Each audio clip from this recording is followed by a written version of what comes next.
बागेमध्ये जसा माली असतो तशी कार्यक्रमामध्ये टाली महत्त्वाची असते. त्यामुळं टाळ्या तर व्हायलाच हव्यात. आपण कार्यक्रमामध्ये थोडंसं मध्यंतर घेणार आहोत. मध्यंतर म्हणजे काही बाहेर जायची गरज नाही आहे. आपण एक छोटंसं पुस्तक प्रकाशन घेणार आहोत या ठिकाणी. खरं आजच्या कार्यक्रमाचा एक भाग आहे. जसा गीतांचा कार्यक्रम तर आहे, परंतु राम सौरवगड यांनी लिहिलेलं आणि यशोदीप पब्लिकेशन्सतर्फे प्रकाशित झालेलं सोशल डिस्टन्स हे पुस्तक आज इथं प्रकाशित होणार आहे. आणि त्यासाठी आवर्जून आपल्या इथे आलेले आहेत या कार्यक्रमाचे अध्यक्ष माननीय डॉक्टर श्रीपाल सबनीस सर. एकदा टाळ्यांच्या गजरात आपण सरांचं स्वागत करूयात. आणि दुसरे पाहुणे तितकेच दिग्गज आहेत माननीय मिलिंद भोई सर, भोई प्रतिष्ठानचे अध्यक्ष.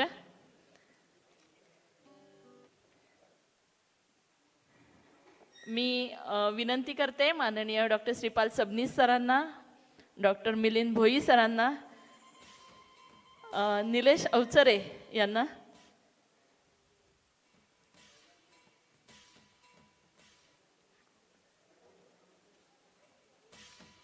या कार्यक्रमाला परशुराम वाडेकर सर येणार होते, परंतु काही कारणाने ते अजूनपर्यंत आलेले नाही आहेत. ते कधीही दाखल होऊ शकतात या ठिकाणी.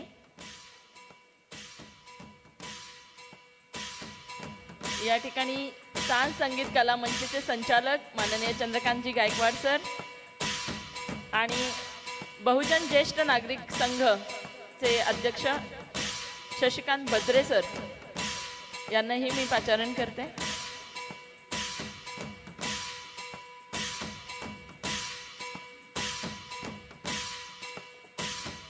मी रुपाली अवचरे या कार्यक्रमामध्ये आपलं सर्वांचं सहर्ष स्वागत करते.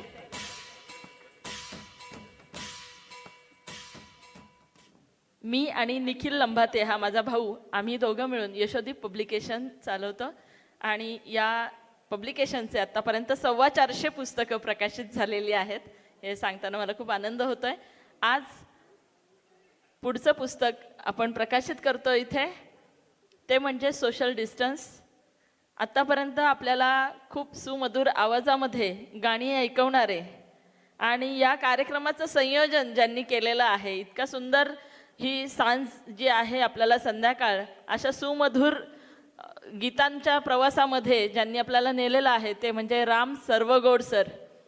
आपण सर्व मान्यवरांचं एकदा टाळ्यांच्या गजरात स्वागत करूयात.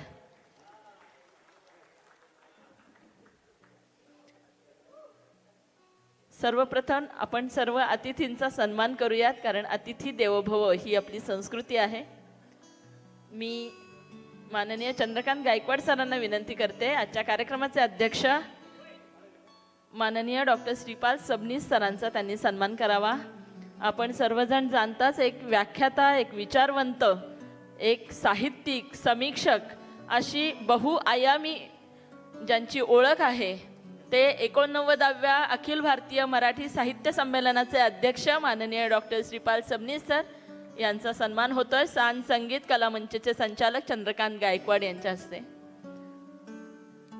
यानंतर भोई प्रतिष्ठानचे अध्यक्ष ज्यांच्या सामाजिक सेवेची ख्याती सर्व दूर आहे, अनेक वंचित दुर्बलांना ते मदत करतात, असे डॉक्टर मिलिंद भोई सर यांचा सन्मान स्नेह कलाविष्काराचे या संस्थेचे अध्यक्ष राम सर्वगोड सर करतील.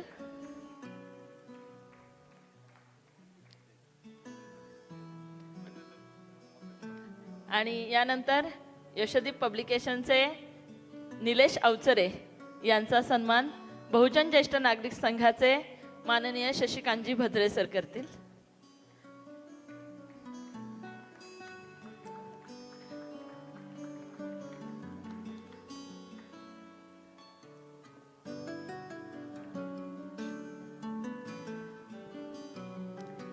एक व्यक्ती किती बहुआयामी आहे याचंच उदाहरण आज इथे घडतंय. खरं तर आपण सर्वांना माहिती आहे, भूमी अभिलेख कार्यालयामध्ये राम सर्वगोड सर हे कार्यरत होते आणि आता ते निवृत्त झालेले आहेत. पण आधीपासूनच संगीताकडे त्यांचा ओढा होता आणि त्यामुळे संगीत लेखन या क्षेत्रामध्ये 2001 साली त्यांनी एक कॅसेटसुद्धा काढलेली आहे. अशोक नागरी सहकारी सोसायटीच्या माध्यमातून ते कार्यरत होते, बँकेचे ते संचालक होते आहेत. या काळामध्ये अनेक सामाजिक कामगिरी त्यांनी केलेली आहे. सामाजिक कार्यामध्ये ते सतत असतात. मध्यंतरी 2020 पासून आपण कोरोनाच्या विळख्यामध्ये होतो. 2 वर्ष सर्वांनीच तो भयानक अनुभव घेतलेला आहे. कोरोना पर्व हे आठवणीसुद्धा नकोत अशी अवस्था आपली असेल. प्रत्येकाला आठवत असेल की कोरोना जसा आपल्याकडे आला महाराष्ट्रामध्ये, भारतामध्ये, आपल्या इथे कर्फ्यू लागल्यासारखं झालं होतं. बाहेर यायला सुद्धा मनाई होती. पूर्ण लॉकडाऊन पडलेलं होतं आणि त्यामुळे अनेक मजूर जे स्थलांतरित करीत होते त्या मजुरांना स्थलांतर करताना आलेले अनुभव, त्यामध्ये अनेकांचा मृत्यूसुद्धा झालेला आहे, खायचे हाल झालेले आहेत. असा सगळा अनुभव आपण घरामध्ये डांबलेले होतो. जसं काही सगळं ऑनलाईन चालू होतं. या खरं आठवणी ज्या आहेत, या आठवणी अंगावर काटा आणणाऱ्या आहेत. परंतु या काळामध्ये अनेक जण आपल्या आपल्या परीनं कार्यरत होते आणि यातच राम सर्वगोड सर हे अनुभव लिहिण्यामध्ये गुंतलेले होते. आणि याच अनुभवांचं पुस्तक आज आपल्या इथे प्रकाशित होत आहे, सोशल डिस्टन्स. खरं तर मी पुस्तकाबद्दल जास्त माहिती सांगत नाही, मी जरी प्रकाशक असले तरी सुद्धा, कारण आपल्याला भोई सर आणि डॉक्टर श्रीपाल सर यांच्या हस्ते यांच्याकडून त्या ऐकायचं आहे. तर मी सुरुवातीला मान्यवरांना विनंती करते, या पुस्तकाचं प्रकाशन डॉक्टर भोई सर यांच्या हस्ते व्हावं.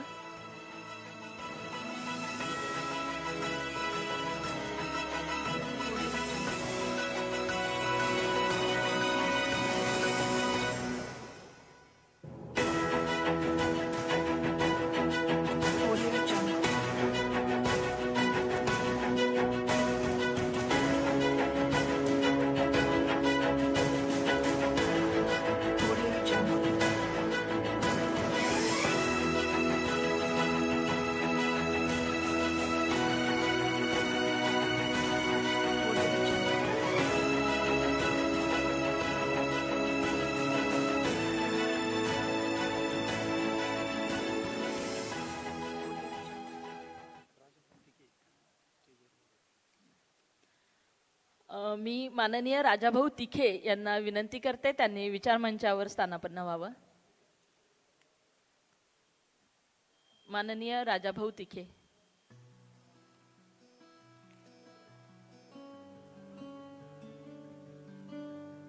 हे पुस्तक काय आहे आणि या पुस्तकामागची पार्श्वभूमी आपल्याला लेखकाकडून ऐकायला जास्त आवडेल. मी माननीय राम सर्वगोड सरांना विनंती करते, त्यांनी आपलं मनोगत व्यक्त करावं. नमस्कार सर्व रसिक श्रोते आणि उपस्थित मित्र परिवार आणि सर्व सर्व सर्व इथं जमलेल्या माझ्या बंधू आणि भगिनींना पुन्हा एकदा नमस्कार. या संध्याकाळी आपण हा सोशल डिस्टन्स या पुस्तकाचा प्रकाशनाचा कार्यक्रम आणि त्या अनुषंगाने पुस्तक प्रकाशनाच्या सोहळ्यानिमित्त एक गाणी असावीत असं मित्रपरिवाराने सुचवल्यावरून Gaikwad sir, Chandrakant Gaikwad sir, Ashwini madam, Rupali Avachare madam, Rajashri Kadam madam वगैरे, आम्ही गीता केळकर मॅडम, असे सगळ्यांनी सहकार्य केलं आणि हा उपक्रम आपल्यासमोर आज सादर करता आला. या उपक्रमाला अध्यक्ष लाभलेले आपले श्रीपाल सबनीस सर यांचे पारनेरहून इथं आगमन झालं, ते फार विशेष या कार्यक्रमाला त्याचं महत्त्व लाभलं आपल्याला. आणि त्यांच्या अध्यक्षतेखाली हा डॉक्टर मिलिंद भोई सर यांच्या हस्ते हा पुस्तक सोहळ्याचा प्रकाशनाचा कार्यक्रम अवचरे सरांनी पण या यशोदीप पब्लिकेशनच्या वतीने हा चांगला उपक्रम पार पाडण्यासाठी अतिशय मोलाचं सहकार्य केलं. त्यामुळं या सर्व मंचावरच्या सर्व दिग्गजांना आणि आपल्या रसिकतेला पुन्हा एकदा त्रिवार अभिनंदन करतो. या पुस्तकाची संकल्पना म्हणजे हा लॉकडाऊनचा काळ असा होता की ई पेपर यायचे मोबाईलवर, त्याचं संकलन केलेलं आहे आणि उद्या काय होईल याची शाश्वतीच नव्हती. त्यामुळं लिहित राहणं एवढंच आपल्या हातात होतं त्या काळात, बाहेर पडायचं नाही काय असं सगळंच ते निर्बंधन हे. आता जरा मोकळीक वाटते, तर बरेच वर्षांनी हे जवळजवळ त्यानंतर हे पुस्तक प्रकाशित होते. पण हा योग आला पाहिजे होता, तुमच्या उपस्थितीचा हा योग. मला हे फार बोलायचं आज इथं कौतुक वाटतं सगळ्यांचं तुमचं, की तुम्ही या कार्यक्रमाला उपस्थित राहिले. यानंतर आदरणीय भोई सर या संबंधी 2 शब्द मी रजा घेतो आपली. धन्यवाद. थँक्यू. धन्यवाद सर. खरं तर पुस्तक लिहिणं हे काम तसं जिकिरीचं आहे, कारण हे पुस्तक म्हणजे फक्त कोरोनातले अनुभव आहेत असं नाही आहे. तर या अनुषंगानं राम सरवगोड यांनी इतिहासाचा धांडोळा घेतलेला आहे. म्हणजे साधं एकच उदाहरण अगदी देते की मजुरांचं स्थलांतर हे आपण बघितलं, स्थलांतरित होतात वेगवेगळ्या ठिकाणाहून एकीकडून दुसरीकडे. तर मग मजुरांच्या समस्या काय आहेत हे शोधण्यासाठी आणि याचा आढावा घेत घेत डॉक्टर बाबासाहेब आंबेडकर यांनी मजूर संघटना का स्थापन केली, त्यांनी काय मत मांडलं होतं आणि ते मत मान्य झालं नाही, त्यामुळं निवडणुकीवर काय परिणाम झाला, आणि मग मजूर पक्ष त्यांनी स्वतंत्र असा स्थापन केला आणि त्याच्यामुळे काय परिणाम झाला याचा अभ्याससुद्धा, इतिहाससुद्धा त्यांनी या पुस्तकामध्ये लिहिलेला आहे. म्हणजे हे पुस्तक फक्त लेखन नाही तर संशोधनसुद्धा आहे. फक्त हे मी एक उदाहरण दिलं फक्त मजुरांचं. त्यांनी देशभरातल्याच नव्हे तर जगातल्या सुद्धा विविध गोष्टींचं संशोधन करून यामध्ये आपलं मत प्रदर्शित केलेलं आहे. म्हणजे एक पुस्तक अतिशय वेगळ्या पद्धतीनं त्यांनी लिहिलेलं आहे. तर आपण अजून अधिक जाणून घेऊयात माननीय मिलिंद भोई सर यांच्याकडून. भोई प्रतिष्ठानचे अध्यक्ष आणि ज्येष्ठ सामाजिक कार्यकर्ते माननीय डॉक्टर मिलिंद भोई.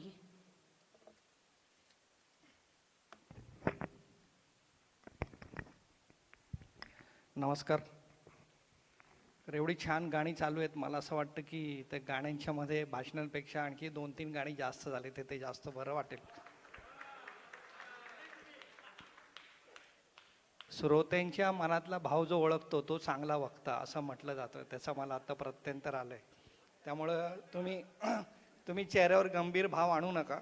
मी पण तुमच्यासारखंच गाणी ऐकायला आलेलो आहे, त्यामुळं मी आपल्याला जास्त बोर करणार नाही. माझ्यानंतर श्रीपाल सबनीस सर बोलणार आहेत आणि त्यांच्या आधी मला बोलायला दिलं आहे. म्हणजे भीमसेन जोशी समोर बसलेत आणि मला संतवाणीवर बोलायला सांगण्यासारखं ते झालं आहे.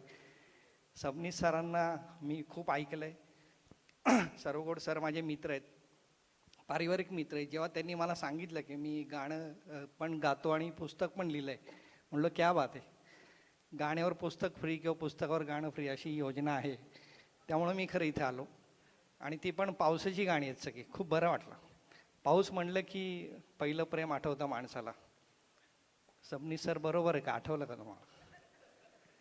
त्यामुळे त्या कार्यक्रमामध्ये भाषण म्हणजे कसं असतं की छोटं बाळ असतं ना, तानं बाळ, त्याला आई सकाळी आंघोळ घालते, छानपैकी मॉलिश करते, त्याला गंध लावते, पावडर लावते, काजळ लावते आणि काजळ लावून झाल्यानंतर काजळाचं एक तीट थोडंसं इथं काळा ठिपका देते जेणेकरून त्याला नजर लागू नये. मला असं वाटतं की आमची भाषणं म्हणजे ती नजर न लागण्यासाठी दिलेला एक काळा ठिपका आहे. त्यामुळे तुम्ही आम्हाला थोडंसं सहन करा. पुस्तकात काय लिहिलं हे मी सांगणार नाही, कारण माझी अशी विनंती की हे पुस्तक तुम्ही स्वतः वाचावं आणि विकत घेऊन वाचावं. कारण पुस्तक वाचण्याचं फार कमी आता प्रमाण झालं आहे. विशेषतः आमच्या मुलांना वाचनाची सवय निघून गेली. आता जी मुलं आपण बघतोय ती सगळी ऑनलाईन टायपिंगमध्ये आहेत. लिहिणं आणि वाचणे कमी झालं आहे. त्यामुळं कोविडमध्ये जे काही काम झालं त्याच्यावर हे पुस्तक आहे आणि मुखपृष्ठावर बाबासाहेबांचा फोटो आहे. मला असं वाटतं की शिका, संघटित व्हा आणि संघर्ष करा, हा जो संदेश आदरणीय बाबासाहेबांनी दिला तो राम सरवगोड सरांनी इथं प्रत्यक्षात आणलेला आहे. कारण कोविडमध्ये जे काही झालं आहे त्याचा मी एक साक्षीदार आहे. मी एक डॉक्टर म्हणून काम करत होतो, कोविड सेंटरमध्ये काम करत होतो, एक सामाजिक कार्यकर्ता म्हणून काम करत होतो बाहेर. मजुरांची जेव्हा जाण्याची प्रोसेस सुरू झाली त्याच्यामध्ये एक समन्वयक म्हणून काम करत होतो. विविध गणेशोत्सव मंडळ, सामाजिक संस्था जे काही काम करत होते त्यांच्यामध्ये समन्वय साधण्याचं काम शासनाने मला दिलं होतं. त्यामुळे प्रचंड वेगवेगळ्या विचित्र गोष्टींना आम्ही सर्वजण सामोरे गेलो. पण सर एक झालं होतं की ती आपत्ती आली होती, त्याच्यातला वाईट भाग सोडून द्या, पण चांगला भाग असा होता की आम्ही सर्वजण जात, धर्म, व्यक्ती, पंथ हे बाजूला ठेवून आम्ही सर्वजण एक माणूस म्हणून त्याच्याशी लढायला सुरुवात केली होती, लढत होतो. कारण रेमडेसिवीर मिळत नव्हतं, त्यामुळे तेव्हा आम्ही विचारत नव्हतो कुठल्या समाजाच्या माणसांनी रेमडेसिवीर दिलं आहे. जेव्हा रक्त मिळत नव्हतं, रक्त अवेलेबल होत नव्हतं, त्यामुळे कुठल्या समाजाच्या कुठल्या विचारांच्या माणसाचं ते रक्त आहे याचा आम्ही विचार करत नव्हतो. आणि आम्ही एक माणूस म्हणून त्या रोगाशी लढत होतो. त्यामुळं माणसं एकत्र येण्यासाठी कुठली तरी आपत्ती यावी लागली आणि म्हणून आम्ही एकत्र आलो. पण दुर्दैवाने ती आपत्ती केल्यानंतर आपण परत पहिल्या पावलावर आलो आहे आणि आपण एकमेकांशी भांडायला लागलो आहे. मला असं वाटतं की ज्या एकजुटीने आपण या आपत्तीला तोंड दिले, ते एकजूट जर आपण खऱ्या अर्थाने त्याच्यानंतरही आपत्ती नसताना जर ठेवू शकलो तर खऱ्या अर्थाने आज देशाचं चित्र, या भारताचं भवितव्य वेगळं येईल असं मला वाटतं. मी एकदा बाबासाहेबांचं चित्र काढलं आणि लोक मला विचारायला आले, तुम्ही बहुजन आहात का? त्याच्यानंतर मी सावरकरांचं चित्र काढलं, लोक मला विचारायला आले, तुम्ही ब्राह्मण आहात का? नंतर मी फुलेंचं चित्र काढलं, लोक मला विचारायला लागले, तुम्ही माळी आहात का? मी अण्णाभाऊंचं चित्र काढलं, लोक मला म्हणायला लागले, तुम्ही मातंग आहात का? शेवटी चिडून मी एका माणसाचं चित्र काढलं आणि मी वाट बघतोय, पण कोणी मला विचारायला आले नाही की तुम्ही माणूस आहात का? माणूस म्हणून जगण्याचं भान या पुस्तकाने तुम्हाला आम्हाला दिलेलं आहे, असं एवढंच मी सांगेन. एक फार सुंदर प्रार्थना आहे, माणसाने माणसाशी माणसासम वागणे. मला वाटतं जी प्रार्थना ज्यांनी लिहिली असेल त्या प्रार्थना लिहिणाऱ्याला हे कृतीने दिलेलं उत्तर आहे. म्हणून राम सरोगड सरांचं मी अभिनंदन करतो, आभार मानतो.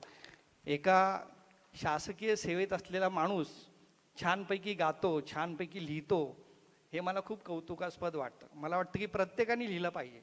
आणि कोविडमध्ये तर ज्यांनी ज्यांनी काम केलं आहे, म्हणजे मी म्हणेल की त्या मजुरांनी पण त्यांचे अनुभव लिहिले पाहिजेत, ॲम्ब्युलन्स ड्रायव्हरनी त्यांचे अनुभव लिहिले पाहिजेत, हॉस्पिटलमध्ये काम करणाऱ्या डॉक्टरांनी, सिस्टरांनी, वॉर्डबॉयनी, रेमडेसिवीर पुरवणाऱ्या मेडिकलवाल्यांनी, सगळ्यांनी त्यांचे त्यांचे अनुभव लिहिले पाहिजेत. याचं कारण असं की पुढे नंतर जी काही आपत्ती समजा काही आली तर या आपत्तीमध्ये आपण कशा प्रकारे तोंड दिलं याचं एक डाटा, याचं एक बेस या अशा प्रकारच्या पुस्तकातनं तयार होईल. आपलं काय होतं की आपण आपत्ती आल्यानंतर सर्वजण जागे होतो आणि धावत सुटतो आणि आपत्ती गेली की पुन्हा रिलॅक्स होऊन जातो. त्यामुळे अशा प्रकारच्या आपत्तींशी जर लढायचं असेल तर आपल्याला आत्तापासूनच सर्वांनी काम करणं गरजेचं आहे. तुमच्या गाण्याबद्दल तर मला खूप आवडलं. प्रत्येकाने जसं लिहिलं पाहिजे तसं प्रत्येकाने गायलं सुद्धा पाहिजे, भले त्याचा आवाज चांगला असो अथवा नसो. तुम्ही दुसऱ्यासाठी नाही, स्वतःसाठी गा. एक फार सुंदर गाणं आहे, गाणं आहे या ना आहे गाना चाहिए. तसं मी म्हणेल की लिखणं आहे या ना आहे लिखणं चाहिए. आणि अशा प्रकारच्या लोकांच्या पाठीशी तुमचं प्रकाशन सदैव राहील. मी पण याच्यामध्ये एक कार्यकर्ता म्हणून काम करेल. एक सुंदर कविता आहे, मला हे पुस्तक बघून ती कविता आठवते, ती सांगतो आणि आपल्या टाळ्या वाजवायच्यात बसतो. देखणे ते हात ज्यांना निर्मितीचे डोहळे, मांगलांनी गंधलेले सुंदरांचे सोहळे. हात कुठले देखणे तर ज्याच्यातनं काहीतरी निर्मिती होते. भले तो मग शिल्पकार असेल, चित्रकार असेल, सुतार असेल, गवंडी असेल, प्लंबर असेल, पेंटर असेल, ज्याच्यातून काहीतरी सुंदर कलाकृती घडती ते हात देखणे आहेत. मला वाटतं की राम सरोगडांचे हात खऱ्या अर्थाने देखणे आहेत, कारण त्यांनी एवढं सुंदर पुस्तक लिहिलेलं आहे. देखणे ते हात ज्यांना निर्मितीचे डोळे, मांगल्यानी गंधलाले सुंदरांचे सोहळे. देखणे ते चेहरे जे प्रांजळाचे आरसे, त्यांच्या चेहऱ्याकडे बघितले की प्रांजळपणा जाणवतो. खऱ्या अर्थाने सरकारी ऑफिसेसमध्ये गेल्यानंतर आपल्याला कशा प्रकारचे व्यक्ती भेटतात, काय अनुभव येतात हे सांगायला मी सांगायची गरज नाही, आपण सर्वांनी त्याचा अनुभव घेतला आहे. पण अशा वृक्ष वातावरणातसुद्धा इतका देखणं आणि प्रांजळपणा यांच्या चेहऱ्यावर आहे. त्यांच्या चेहऱ्यासाठी एकदा आपण टाळ्या वाजवूयात. देखणे ते चेहरे जे प्रांजळाचे आरसे, सावळे की गोमटे या मोल नाही फारसे. आणि पुढे कवी असं म्हणतो, देखणी ती पाऊले जी ध्यासपंथे चालती. कुठला तरी ध्यास घेऊन जी पावलं चालतात, मग ती लेखकाची पावलं असतील, ती गायकाची पावलं असतील, वारीमध्ये विठुरायाच्या दर्शनाला जाणाऱ्या वारकऱ्यांची पावले असतील, कुठला तरी ध्यास घेऊन ती पावलं चालत आहेत. देखणी ती पावले जी ध्यासपंथे चालती, वाळवंटा तुनी जाता स्वस्ती पद्म रेखती. मला असं वाटतं की या सगळ्या पार्श्वभूमीवर राम सरोगडांची पावलं ही ध्यासपंथांसारखी आहेत. त्यांना मी शुभेच्छा देतो आणि या सामाजिक समरसतेच्या वारीचा एक भोई होण्याचं भाग्य मला लाभलं, म्हणून मी स्वतःला सुदैवी समजतो. खऱ्या अर्थाने समाजात काम करताना प्रत्येकाने बाबा आमटेच व्हायला पाहिजे, प्रत्येकाने अण्णा हजारेच व्हायला पाहिजे असं काही नाही. तुम्ही ज्या क्षेत्रामध्ये काम करताय त्या क्षेत्रात राहून सुद्धा तुम्ही समाजाचे अश्रू पुसू शकता, काम करू शकता. याचं उदाहरण सोशल डिस्टन्स हे आहे. मी असं म्हणेल की याच्या पुढची आवृत्ती लवकर यावी, याचा खप व्हावा, लोकांनी याचा स्टडी करावा आणि याचं नाव थोडंसं बदलायला पाहिजे. मला असं वाटतं की सोशल डिस्टन्सपेक्षा फिजिकल डिस्टन्स असं नाव पाहिजे. सोशल डिस्टन्स म्हणजे आम्ही एकमेकांपासून दूर राहतोय, तो सोशल डिस्टन्स आहे, फक्त फिजिकल डिस्टन्स राहिला पाहिजे. तो सोशली आम्ही एकत्र आलं पाहिजे. हा या समाजाचा, तो त्या समाजाचा, तो या विचारांचा, तो त्या विचारांचा, हा या पक्षाचा, हा विचार बाजूला घेऊन सर्वांनी एकत्र येऊन जेव्हा काम केलं जाईल तेव्हा खऱ्या अर्थाने या देशाची प्रगती होईल. त्यामुळे पुढच्या आवृत्तीचं नाव तुम्ही फिजिकल डिस्टन्स ठेवा, ते जास्त संयुक्तिक राहील. आपल्याला शुभेच्छा देताना दत्त आलसगीकरांच्या 4 ओळी आठवतात. त्या सांगतो आणि थांबतो. ज्यांची बाग फुलून आली त्यांनी 2 फुलं द्यावीत, ज्यांचे सूर जुळून आले त्यांनी 2 गाणी द्यावीत, ज्यांच्या अंगणी झुकले ढग त्यांनी होऊन जर पाणी द्यावं, आपलं श्रीमंत हृदय रीत करून भरून घ्यावं, रीत करून भरून घ्यावं, रीत करून भरून घ्यावं. अजून एक ओळ आहे, मी पक्का पुणेकर आहे तसं तुम्हाला सोडणार नाही. ज्यांची बाग फुलून आली त्यांनी 2 फुलं द्यावीत, ज्यांचे सूर जुळून आले त्यांनी 2 गाणी द्यावीत, ज्यांच्या अंगणी झुकले ढग त्यांनी येऊन जर पाणी द्यावं, आपलं श्रीमंत हृदय रीत करून भरून घ्यावं. आभाळ एवढी उंची ज्यांची त्यांनी थोडं खाली यावं, मातीत ज्यांचे पाय मळले त्यांना थोडं उचलून घ्यावं, त्यांना थोडं उचलून घ्यावं. धन्यवाद.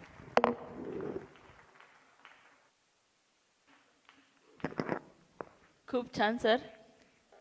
आपण खूप चांगल्या प्रकारे सोशल डिस्टन्स विशद केलं. खरं तर तुम्ही म्हटलात ते बरोबर आहे. खरं सोशल डिस्टन्स नाही, फिजिकल डिस्टन्स म्हणायला हवं. परंतु या पुस्तकामध्ये अनेक सामाजिक प्रथा, जुन्या रूढी यांचाही आढावा सर्वगोड सरांनी घेतलेला आहे. आपल्याकडे सोशल डिस्टन्स आत्ता शब्द आला, परंतु पूर्वीचा जर इतिहास बघितला तर अस्पृश्यता इथे पाळली जात होती, ती सोशल डिस्टन्सच म्हणावी लागते. त्यामुळं ह्या सोशल डिस्टन्सला एक वेगळा सामाजिक पैलूसुद्धा आहे आणि त्याचाही उल्लेख, त्याचाही आलेख या पुस्तकामध्ये सर्वगोड सरांनी घेतलेला आहे. आणि सर आपण खूप छान म्हटलात की इथं गाणंसुद्धा आहे आणि त्याच्याबरोबर ही भाषणं करणं योग्य वाटत नाही. पण तुम्ही डॉक्टर आहात स्वतः आणि तुम्हाला माहिती आहे की एखादं कडू औषध देताना सुद्धा वरून गोड लेप लावून ती गोळी दिली जाते. तसंच समजा आहे की हे विचारांचं अंजन जे आहे ते देण्यासाठी सुद्धा ही चांगली गाणी आम्हाला द्यायला पाहिजेत, कारण त्यानिमित्तानं तरी ही पुस्तकातले विचार लोकांपर्यंत जातील असं वाटतंय. तर अशा यानंतर आपण या पुस्तकाबद्दल अधिक जाणून घेऊयात. जे आपल्या कार्यक्रमाचे अध्यक्ष आहेत, माझे बंधुवर्य असं मी म्हणेन, कारण मला खूप अभिमान वाटतो. सर मला बहिणाबाई म्हणतात आणि नुसतं म्हणत नाहीत तर बहिणीचा दर्जा देऊन, अगदी मी त्यांच्या घरातली एक मेंबर आहे. डॉक्टर श्रीपाल सबनीस सर अखिल भारतीय मराठी साहित्य संमेलनाच्या 89व्या संमेलनाचे अध्यक्ष राहिलेले ज्येष्ठ विचारवंत, माजी प्राचार्य आणि ज्यांची जवळजवळ 80हून अधिक पुस्तकं प्रकाशित झालेली आहेत. आणि फक्त पुस्तकच नाही तर फुले आंबेडकरी विचारांनी प्रभावित होऊन त्यांनी येणाऱ्या प्रत्येकाला, म्हणजे नवीन लोकांना विशेषतः प्रस्तावना देणं, त्यांचं पाठबळ वाढवणं, प्रोत्साहन देणं आणि त्यांना लिहितं करणं, ही खूप मोठी बाजू आहे की जी सर सांभाळतात. मी सरांना विनंती करते त्यांनी आपलं अध्यक्षीय मनोगत या ठिकाणी व्यक्त करावं.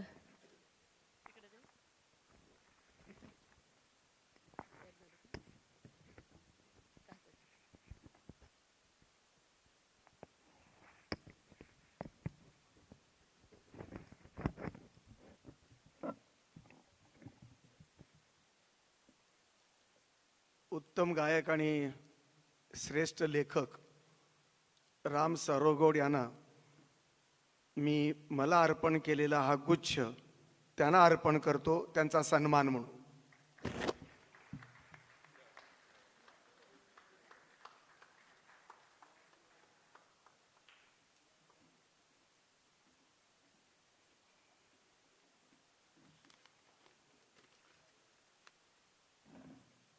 या पुस्तक प्रकाशन सोहळ्यातील प्रमुख पाहुणे,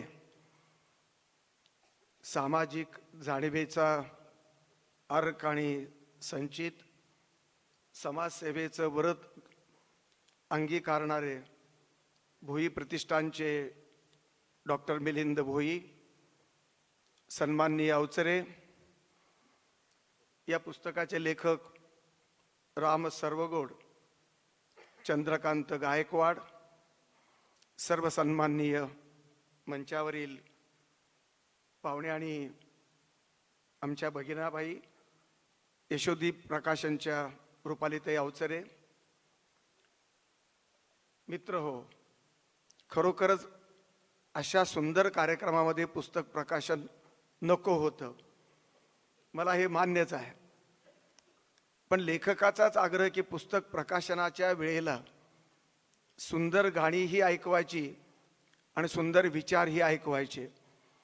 आणि हे सामर्थ्य या कलावंतामध्ये, ह्या विचारवंतामध्ये आहे.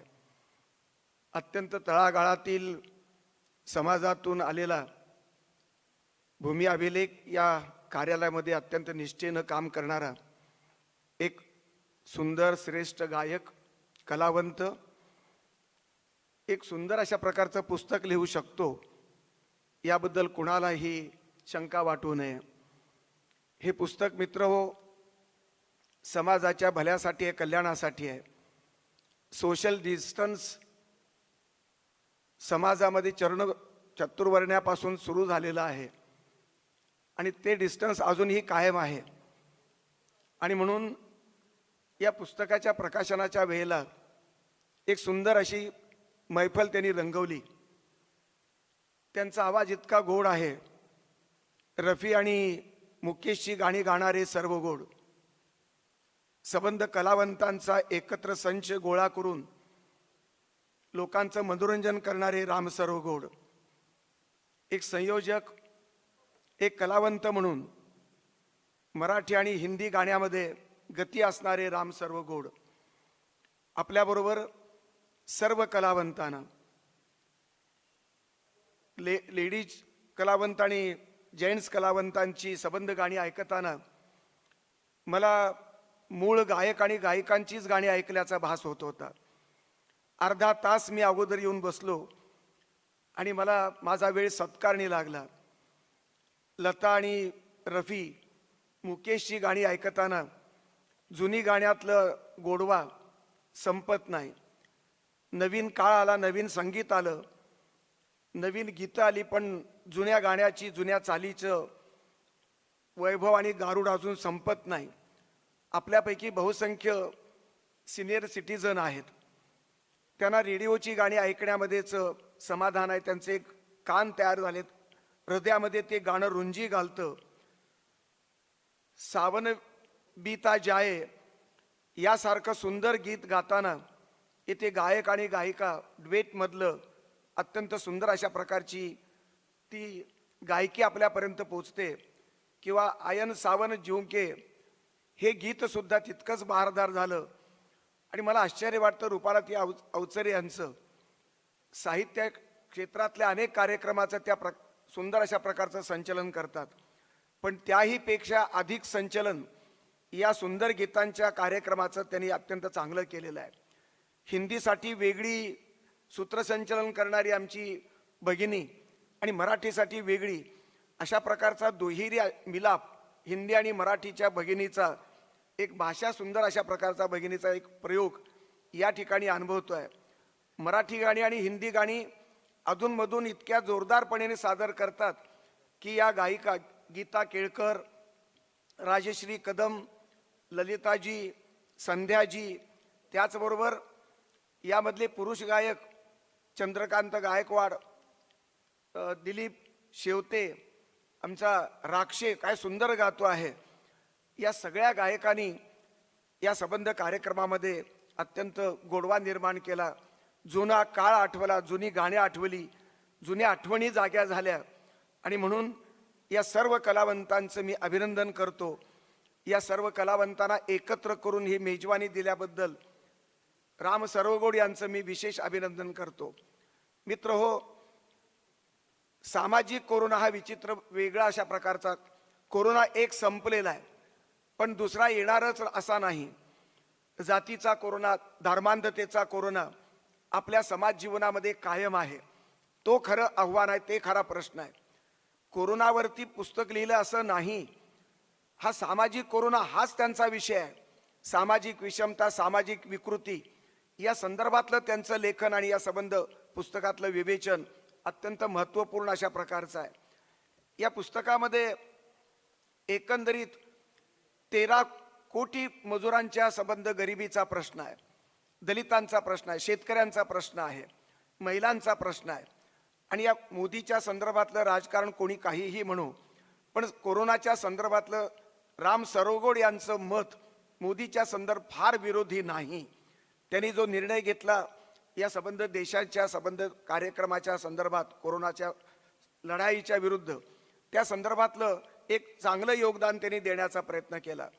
विषाणू युद्ध आणि विषाणू तह असं एक सुंदर प्रकरण यामध्ये आलेलं आहे.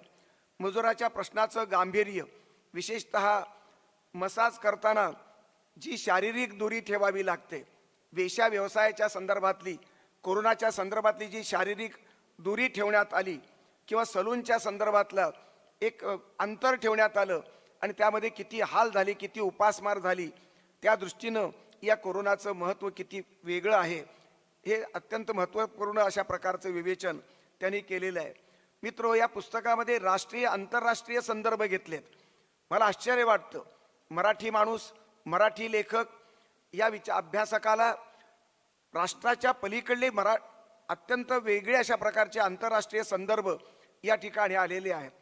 यापूर्वीचे रोग किती आले, कोणते आले, त्या संदर्भातला लढा कोणता झाला, त्याचा इतिहास कोणते, त्याची आकडेवारी किती, कोणती माणसं मेली, किती माणसं मेली, या संदर्भातलं त्यांचं संशोधन अत्यंत महत्त्वाचं आहे. जॉन ग्रँट यांनी 17व्या शतकामध्ये जो गणिताचा शोध लावला, मरणाच्या शोधाच्या संदर्भातलं गणिताचं महत्त्व त्यांनी सांगितलं. डॅनियल बार्नेलो देवीच्या रोगाच्या संदर्भातलं गणित त्यांनी मॉडेल एक उभं केलं. विल्यम हॉमर आणि रोनाल्ड यांचं कॉन्ट्रीब्युशन साथीच्या रोगामध्ये कसं होतं, याचा एक सुंदर अशा प्रकारचा आढावा आंतरराष्ट्रीय पातळीवरचं वास्तवाचं भान घेऊन या गृहस्थांनी लिहिलेला आहे. माणूस आणि निसर्गाचा संघर्ष हा पहिलेपासून चालत आलेला आहे आणि तो आजही चालू आहे. या दृष्टीनं या पुस्तकाचं महत्त्व विशेष आहे. विषमता ही कीड आहे, विकृती आहे आणि ती समाजाला जखडलेली आहे गोचिडाप्रमाणे. आणि म्हणून दलित, आदिवासी, गरिबांचा जिव्हाळा, कळवळा या माणसाच्या मनामध्ये निश्चितपणे आज आपल्याला दिसतो आहे. स्थलांतरित मजुराच्या वेदना व्याकुळ करतात आणि त्या व्याकुळ केलेल्या वेदनांचा संबंध आढावा या ठिकाणी घेतलेला आहे. मित्रो, निसर्ग, भूकंप, भरती, ओहोटी या संबंध आढावा यांचा घेऊन लेखकांनी त्याच्यावर उपायही सुचवलेले आहेत. औषधाची संबंध जागतिक प्रबोधन संदर्भातलं, सामाजिक संदर्भातलं प्रबोधन करण्याचा प्रयत्न केला आहे. फुले आंबेडकरी प्रबोधन आहे, गांधीचं प्रबोधन आहे, आगरकरी प्रबोधन आहे, गोळवलकरी प्रबोधन आहे. पण आमच्या राम सर्वगोडचं हे संबंध सामाजिक प्रबोधन सर्व एकत्र करणारं आहे. सर्व माणसांचं महत्त्वाचं योगदान, महापुरुषाचं योगदान महत्त्वाचं आहे. फुले आंबेडकरांची बेरीज आपल्याला पाहिजे, महात्मा गांधीची बेरीज पाहिजे, संतांची बेरीज पाहिजे, ज्ञानेश्वर तुकारामाची बेरीज हवी, शहाणपणाची बेरीज हवी, जगातल्या सर्व वैज्ञानिकांची बेरीज पाहिजे. माणसाचं दुःख दूर करणारा कोणताही विचार तो जवळचा असावा. माणसाने माणूस बनावं, माणसाच्या जगामध्ये माणसाने माणसासारखं राहावं आणि माणसामधला स्वर्ग निर्माण करावा, ही तळमळ या लेखकाची आहे. आणि या तळमळीला, या संबंध दुःख वेदनेला, दुःखमुक्त मानवतेला हा संबंध विलास करणारा माणूस, दुःखमुक्त मानवतेचा विचार मांडणारा, पेरणारा माणूस मला वंदनीय आहे. आणि म्हणून या माणसाचं अभिनंदन करून मी त्याला शुभेच्छा देतो आणि माझं भाषण संपवतो.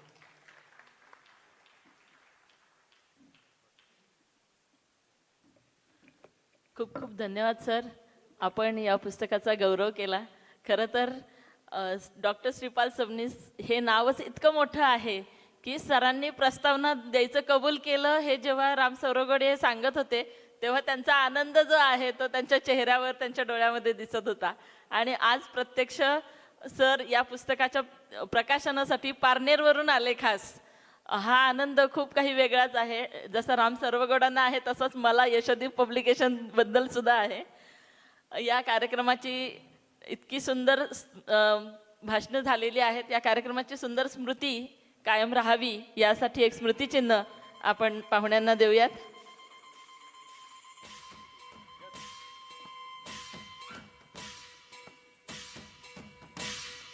डॉक्टर मिलिंद भोई यांनाही हे स्मृतिचिन्ह दिलं जात आहे.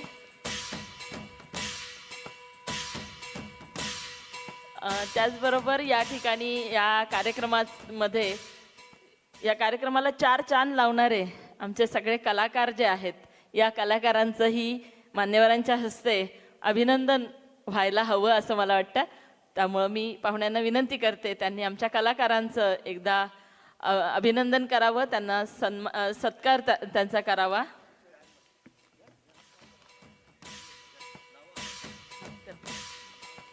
मी सर्वप्रथम पाचारण करते माननीय गीता केळकर यांना.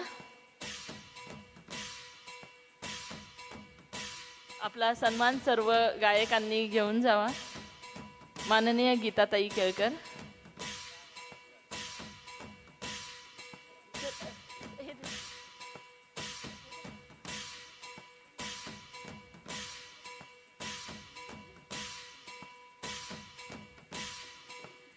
यानंतर माननीय दिलीप शेवते.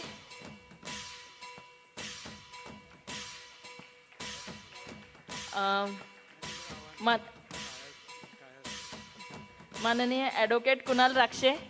जरा टाळ्यांच्या गजरामध्ये आपण सन्मान करूयात. हे इतक्या छान पद्धतीनं सगळ्यांनी तुम्हाला खुश केलेलं आहे, मन रिझवलेलं आहे. ॲडव्होकेट कुणाल राक्षे. त्यानंतर ललिता जगदाळे. माननीय राजश्री कदम.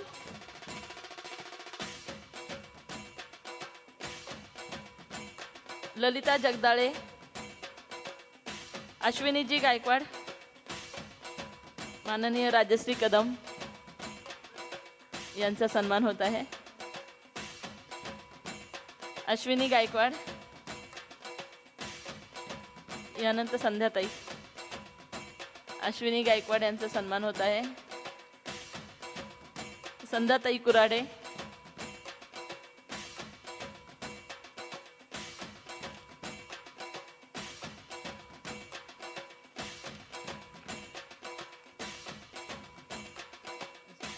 माननीय राम सरोगोड.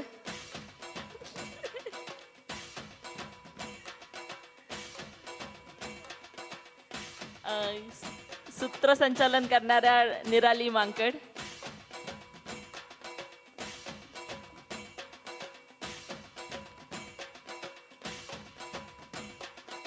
माननीय चंद्रकांतजी गायकवाड.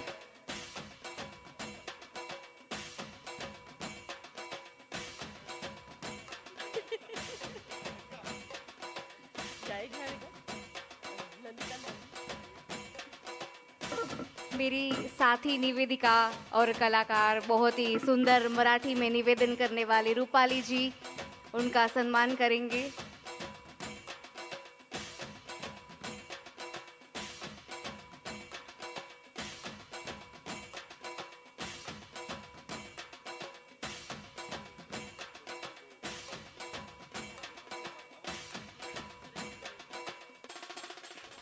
आज या कार्यक्रमाला दिग्गज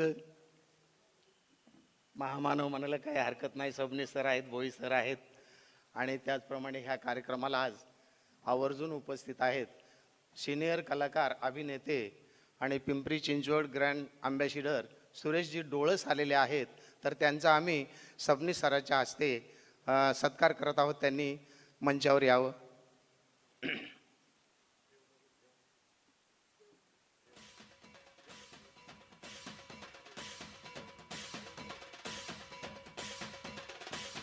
यानंतर देव मोरे यांनीही यावं. आधी माननीय सुरेश डोळेस सर.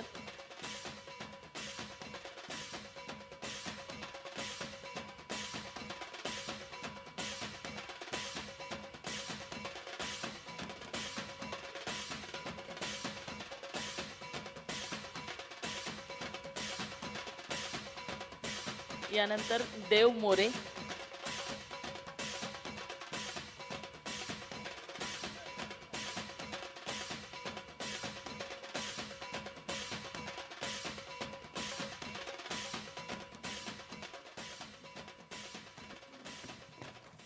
खरं तर कार्यक्रम खूप छान झाला. अर्थात तुम्हाला गाणी ऐकण्याची आतुरता आहे हे माहिती आहे. त्यामुळं पुस्तक प्रकाशनाचा कार्यक्रम आपण अंतिम टप्प्यात आणूयात. खरं तर बहारदार झाली भाषणे.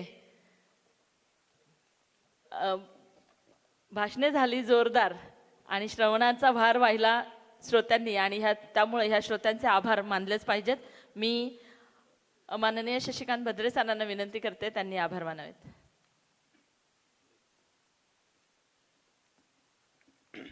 आदरणीय मंच, आज आपण बहुआयामी आणि बहुगुणी सर्व क्षेत्रामध्ये गायक, कलाकार, लेखक आणि आमच्या ज्येष्ठ नागरिकांचे सदस्य, आम्हाला त्याचा फार मोठा स्वाभिमान आहे. आमचे राम सरवगोड यांच्या पुस्तकाच्या प्रकाशनानिमित्त आज आपल्याला सर्वांच्या परिचयाचे भोई सर आणि सबनीस सर ह्या कार्यक्रमाचे अध्यक्ष हे लाभलेले आहेत. तेव्हा ह्या संबंध कार्यक्रमानंतर जसं आपल्या घरामध्ये पुरणपोळीचं जेवण होतं, त्यानंतर सोप सुपारी वाटण्याचा कार्यक्रम जो असतो तो कार्यक्रम माझ्याकडे आलेला आहे. तर आमच्याकडे आपले शैलेश धावटे पाटील यांचा सत्कार राहिलेला आहे, तर त्यांनी जरा मंचावर यावं अशी मी त्यांना विनंती करतोय. तर आज ह्या कार्यक्रमाला, पुस्तक प्रकाशनाच्या कार्यक्रमाला राम सरवगोड साहेबांनी ह्या अगोदर एक पुस्तक लिहिलेलं आहे भूमी आधार म्हणून. त्यानंतर आता हे त्यांचं दुसरं पुस्तक आलेलं आहे सोशल डिस्टन्स करोनावर आधारित. धावटे पाटील यांचा सत्कार सबनीस सर भोई सर करतील अशी मी त्यांना विनंती करतोय. त्याचप्रमाणे बालगंधर्वचे प्रतिनिधी सस्ते सर, त्यांचा पण आमच्या संघातर्फे आणि कलामंचातर्फे सत्कार करण्यात येत आहे. त्यांनी सत्कार स्वीकारा.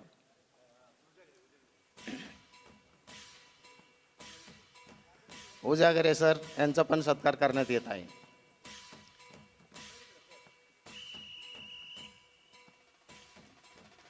आज सबंध ऑडियन्स, तुमचे सगळ्यांचे पहिलेच आभार मानले पाहिजे.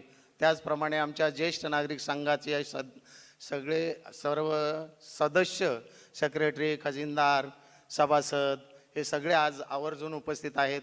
त्याचप्रमाणे सगळ्या कलाकार, ह्या सर्वांचं मी आमच्या सरवगोड साहेबाच्या पुस्तक प्रकाशनाच्या निमित्त जमलेल्यांचं सगळ्यांचं मी हार्दिक अभिनंदन करतो, आभार मानतो.